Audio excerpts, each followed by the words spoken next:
새누리당 경선에서 가산점을 받는 예비후보는 모두 3명입니다.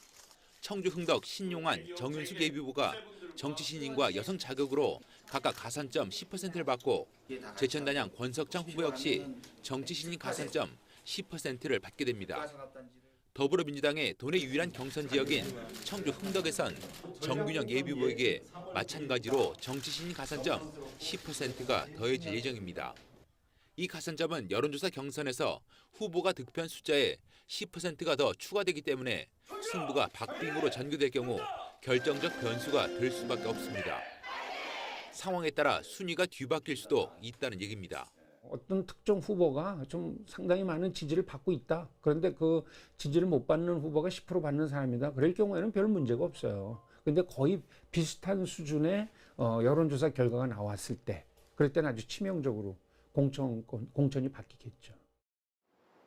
이 같은 가산점 때문에 공천 결과가 바뀌었을 경우 종전과 달리 본선에 나설 수 있는 상황도 아닙니다.